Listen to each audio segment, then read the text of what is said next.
Hey guys, so I wanted to talk about the Sony RX100 Mark V. So this device, this camera, is coming out on October 28th. It is the compact point and shoot camera, but it's got a 1-inch sensor and really takes some amazing pictures. You can shoot RAW and JPEG. You can shoot incredible video. You've got 4K, 1080p, 60 frames per second. You have slow motion video that you can do. You can do 120 frames per second, 240 frames per second, all the way up to 960 frames per second slow motion video.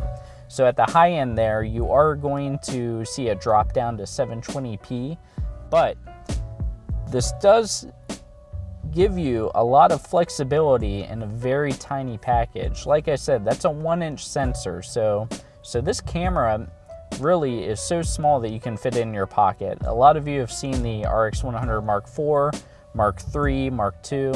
You know, Sony's done this before. They're just really making incremental evolutionary changes, not revolutionary changes to this camera. So is this going to be enough of an upgrade for Mark IV users? I say yes, and here's why.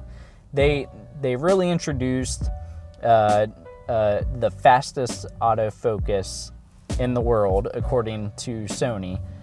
So what that means is they've done phase detect autofocus on top of contrast detect autofocus. So with contrast detect autofocus, basically the camera has to hunt for focus, and you might see something like focus breathing, where the lens will go in, find its focus, go past, and come back to it. That really can distract a viewer when they're looking at a video. With the phase detect autofocus, it locks onto the subject fast and it stays there. You know, with the Sony RX100 Mark V, you can also take 24 frames per second for still images. You know what else is 24 frames per second? Video. So this thing, you can basically make a video file out of snapshots. Now, one other improvement they've made on top of the RX100 Mark IV is the buffer.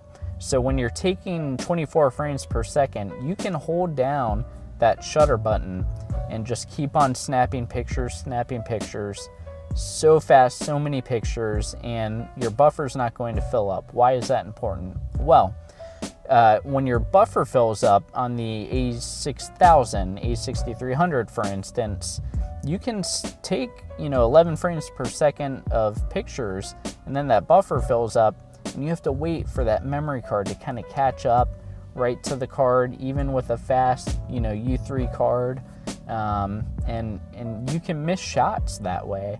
With this, when the buffer isn't filling up so fast, you can really get a lot of quick action and keep on moving, review your shots if you need to, and keep on moving. You're not stuck at the speed of the camera right into your memory card. I'm really excited for the Sony RX100 Mark V. I think it's going to be a great tool for vloggers as well. You still have that 180-degree flip-up screen, so you can get that vlogging and selfie mode. One thing you're not going to get is a touch screen, unfortunately. I really would have liked to see a touch screen on this device.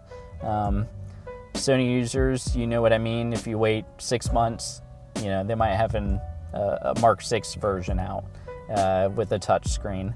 One other thing that's missing on here is a microphone jack. No microphone jack, no headphone jack, no shotgun mount on top of the camera.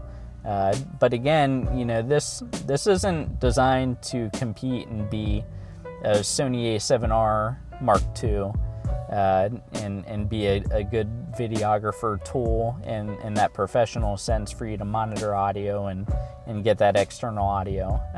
What it'll be great for is if you're going out on a vacation, or if you want to vlog, you don't want to bring your entire camera bag with 7 lenses, but you still want great images, great video.